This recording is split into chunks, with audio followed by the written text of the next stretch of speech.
How's it going, everybody? My name is Joe, and I'm going to be reacting to The Witcher Season 3, Episode 3. And before we continue, please subscribe to the channel and like the video. Vespula? Are you even listening? What does Radovid even mean, I see people? You're confused. Who's Geralt? Radovid is a spoon, Obviously. Fail novices to their caves below the tower and turn them into eels. Look at that hair. Please, no one gives a shit about this ancient elven garbage. His name, Terran. Is it Thrawn? That's the only evil-looking dude. Ooh. Oh, he's turning into his werewolf. Oh, no. No, Terran! Yes, you!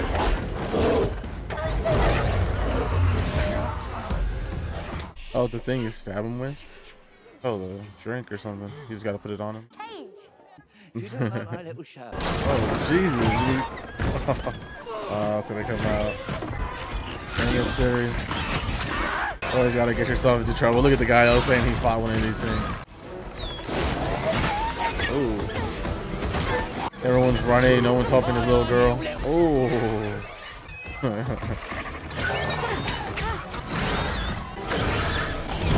She swooped.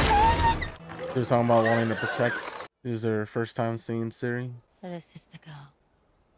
Look at her. Look at me. Don't you dare take your eyes off me. That's enough for introductions. As an apology for her impudence, should we take the waters at Silver Heron? Oh. Is that the wife? The queen? I want men on every door and window. Nobody gets in or out but me. I wonder if it's actually Nilfgaard, or did his brother set this up? Freaking Dijkstra. It's treason. I'll tell my brother. Tell him that his strong, opinionated queen, gods rest her soul, a little rogue in the secret meetings, and deserved to be assassinated on your watch. He trusted you. I am his most important advisor. With you are a weak, silly, ineffectual little shit who just delivered his wife's head to him in a box. Well, now I come to think of it, how do we know you weren't involved in her treachery?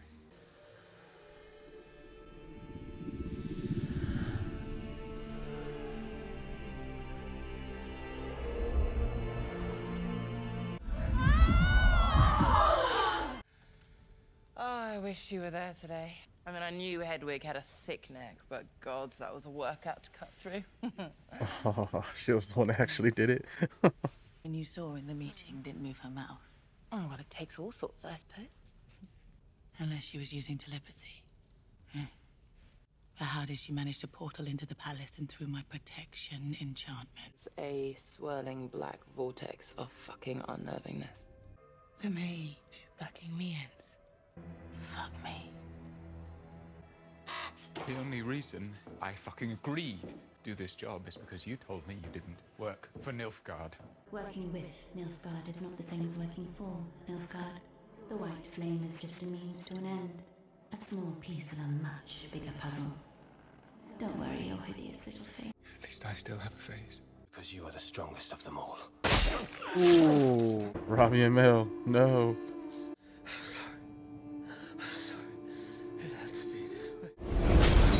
The many faces of Cahir. She's gonna magically pop into Geralt, huh? Not a good sign.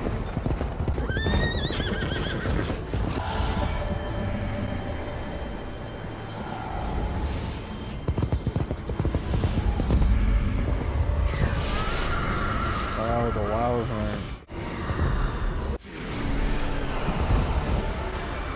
And if you guys watch Blood Origin, you will see the origin of one of these guys, the lead guy. Your ghosts, corpses. Yes, we are corpses, but you are death itself. Join us. Oh, man. Geralt? Man, you got it so quick.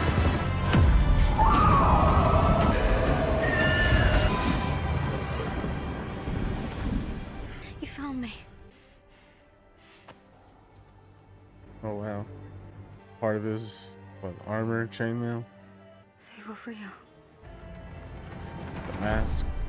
Alrighty. That was episode 3 of The Witcher. That was an alright episode. We focused on the journeys of Geralt and Yennefer and Ciri. Starting with Geralt, he meets up with Jaskier to show him to this tormented girl who keeps saying she's Ciri. Geralt has an idea to take her to Annika, a friend he gained in the past, who should be able to heal her. There he meets a guy who could turn to a werewolf and is really good at making elixirs. He made one for the girl, and during the waiting process, we see Jaskier and Geralt talking, and they were talking about Geralt seeing Jaskier talking to people from Redania and wanted to know what Dijkstra wanted from Jaskier, and that's when Jaskier told Geralt about Redania's plan of Ciri taking refuge with them, and just all this politics stuff that Geralt didn't agree with. There's some points in there, especially with what Ciri wants to be and actually be this princess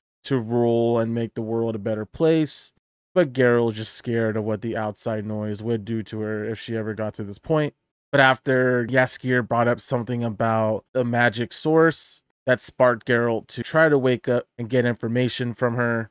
Geralt was able to get some information, but was stopped midway when the girl used the power to push everybody away and show that she was being controlled. This led to the werewolf guy turning into a werewolf and a little struggle, but they were all okay at the end, especially with Annika being pushed into the wall and destroying the table. But we get a good heart-to-heart between Annika and Geralt.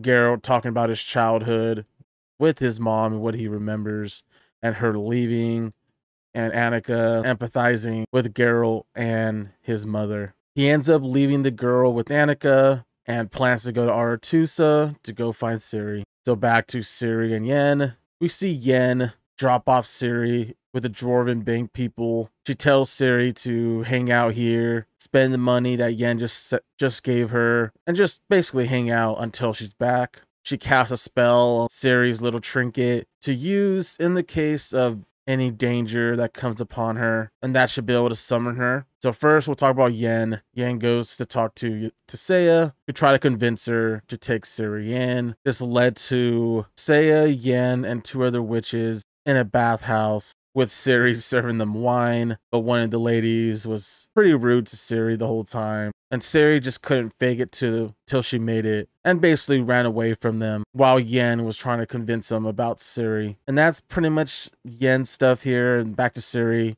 When Yen left her, Ciri, she went to go check out a show, and they basically lied of what the creature was. And then we see Ciri get into a little action to try to stop this thing, but eventually escapes, but learns that she was pickpocketed by one of the girls there. She stole her knife, her money, and after ditching the Dwarven guard, she uses her coin to call for Yen. That's where we get the Yen to Seiya bathhouse scene, and then to the back end of that where she runs away and escapes after using that coin to call for Geralt. She's hearing voices, and I'm assuming she was getting pulled towards the direction of where Geralt was. And then we see a bunch of shadows coming from the air chasing Ciri, and there we see the Wild Hunt. This whole time Ciri didn't really believe it, didn't really believe that they're real, until one of them actually grabbed her, and then Geralt was there to be able to stop them. And then we end the episode with chainmail, a piece of one of the guy's masks from the Wild Hunt. Overall, I'm really happy to have watched Blood Origin, getting a lot more context. I can definitely see why they made that show, because they definitely been planting a lot of seeds here in this episode, in the show. Whether it's the Book of Monoliths and the Wild Hunt, it's just really cool to see that connection. And I'm just curious to see what Ciri and Geralt's going to go from here. Are they going to try to fight again? Are they going to do their own thing? I don't know. I guess we'll see in this next episode. Other than that, that is all I have. If you have any questions or theories, please leave in the comment section below. If you enjoyed the reaction, please like the video, subscribe, and I'll see you on the next one.